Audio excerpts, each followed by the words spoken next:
আচ্ছা, কখনো কি এমন হয়েছে যে কোনো মানুষকে না চাইতেও বারবার আপনার মনে পড়ছে? অথবা কোনো সম্পর্ক বারবার ভেঙে যাওয়ার পরও আপনার মনে হচ্ছে হয়তো আল্লাহ আমার জন্য ভালো কাউকে রেখে দিয়েছেন? যদি এমন অনুভূতি আপনার জীবনে এসে থাকে তাহলে আজকের ভিডিওটি শেষ পর্যন্ত অবশ্যই দেখুন।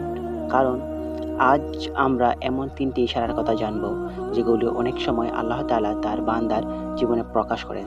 তখন তিনি তার নির্ধারিত জীবনসঙ্গীর দিকে তাকে এগিয়ে নিয়ে যেতে চান। আল্লাহ তাআলা বলেন, হতে পারে তোমরা কোনো জিনিসকে অপছন্দ করছো অথচ তাতেই তোমাদের কল্যাণ রয়েছে। আর হতে পারে তোমরা কোনো জিনিসকে ভালোবাসছো অথচ তাতেই তোমাদের অকল্যাণ রয়েছে।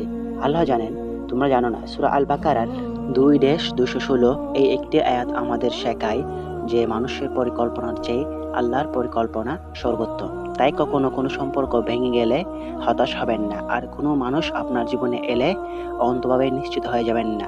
বরং আল্লাহর উপর ভরসা রাখুন, ইস্তেখারা করুন, দোয়া করুন এবং হালাল পথে সিদ্ধান্ত নিন। তাহলে চলুন জেনে নেওয়া যাক সেই 3টি বিশেষ ইশারা, যেগুলি অনেক সময় আল্লাহ তার রহমতে বান্দার জীবনে প্রকাশ করেন। প্রথম ইশারাটি শুনলে হয়তো আপনি নিজের জীবনকেই নতুনভাবে ভাবতে শুরু করবেন। প্রথম ইশারা, আল্লাহ আপনার চরিত্র ও ঈমানকে বদলাতে শুরু করেন।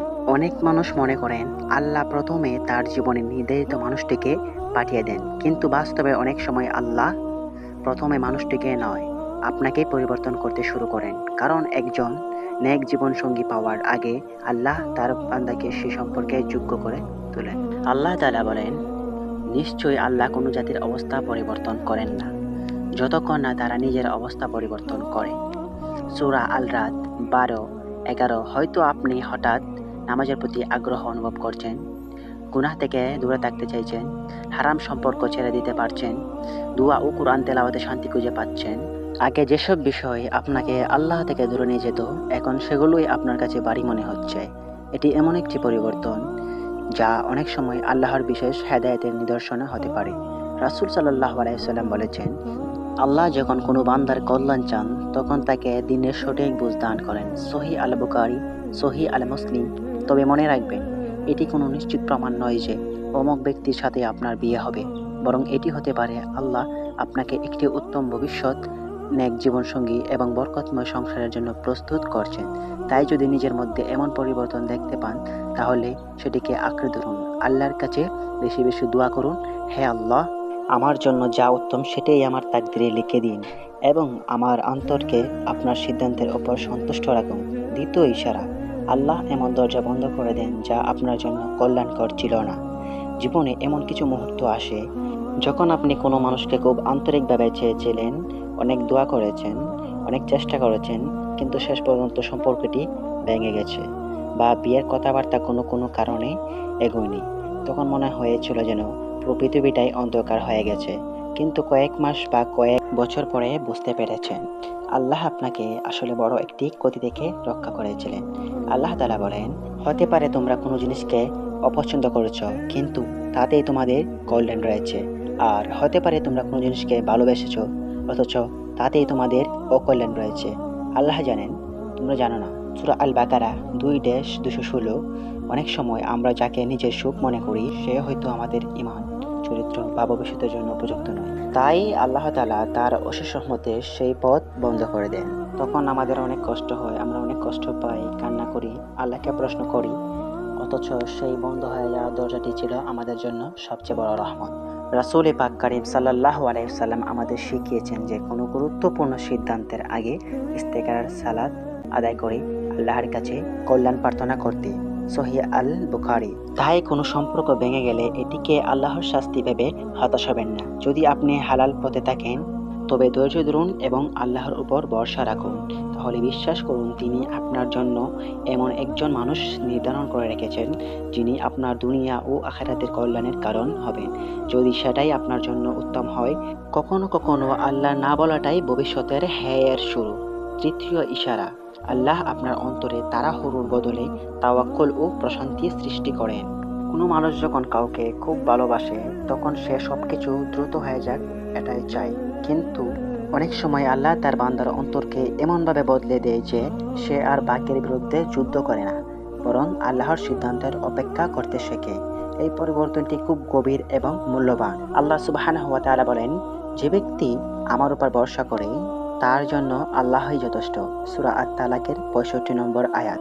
আগে হয়তো আপনি সারাক্ষণ চিন্তিত থাকতেন যে আমার বিয়ে কবে হবে এবং যাকে চাই তাকেই কি পাবো। কিন্তু ধীরে ধীরে আপনার হৃদয়ে এক ধরনের প্রশান্তি নেমে আসে। আপনি দোয়া চালিয়ে যান, চেষ্টা চালিয়ে যান, কিন্তু ফলাফলের জন্য অস্থির না হয়ে আল্লাহর ফয়সালার ওপর সন্তুষ্ট থাকতে শেখেন। এই তাওয়াক্কুল একজন মুমিনের বড় নিয়ামত। রাসূল পাক কারীম সাল্লাল্লাহু আলাইহি সাল্লাম বলেছেন যে তোমরা জেনে রাখো, যদি পুরো জাতি তোমার উপকার করতে একত্রিত হয় তবে আল্লাহ পাক রব্বুল আলামিন আপনার তাকদীরে যা লিখে রেখেছেন তার বাইরে কিছুই করতে পারবেন না। আর যদি তারা তোমার ক্ষতি করতে একত্রিত হয় তবুও আল্লাহ যা কিছু লিখে রেখেছেন তার বাইরে কিছুই করতে পারবে না। তবে মনে রাখবেন, হৃদয়ের প্রশান্তি মানে এই নয় যে নির্দিষ্ট কোনো ব্যক্তির সঙ্গেই আপনার বিয়ে নিশ্চিত।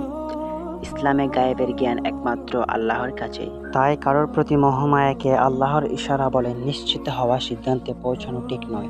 আপনার করণীয় হচ্ছে ইস্তেখারা করা, হালাল উপায়ে প্রস্তাব এগিয়ে নিয়ে যাওয়া, পরিবারকে সঙ্গে রাখা এবং বেশি বেশি দোয়া করা। যদি সেই মানুষটি আপনার জন্য কল্যাণকর হন তাহলে আল্লাহ সহজ করে দেবেন, আর যদি না হন তবে তিনি অবশ্যই তার চেয়ে উত্তম কিছু দান করবেন। একজন মুমিনের সবচেয়ে বড় শক্তি হলো আল্লাহ। আল্লাহ কখনো তার বান্দার জন্য ভুল সিদ্ধান্ত নেন না। প্রিয় ভাই ও বোন, আজ আমরা যে ৩টি ইশারা নিয়ে আলোচনা করলাম সেগুলোকে কখনোই ভবিষ্যৎ জানার উপায় বা নিশ্চিত হওয়ার প্রমাণ মনে করবেন না, কারণ গায়েবের জ্ঞান একমাত্র আল্লাহরই কাছে। আমাদের কাজ হলো আল্লাহ পাক রব্বুল আলামিনের উপর ভরসা রাখা, হালাল পথে চলা, ইস্তেখারা পড়া এবং ধৈর্য ধারণ করা। আল্লাহ পাক রব্বুল আলামিন বলেন, আর তোমার রব সৃষ্টি করেন যা তিনি ইচ্ছে করেন এবং মনোনীত করেন। সূরা আল কাসাস ২৮৬৮।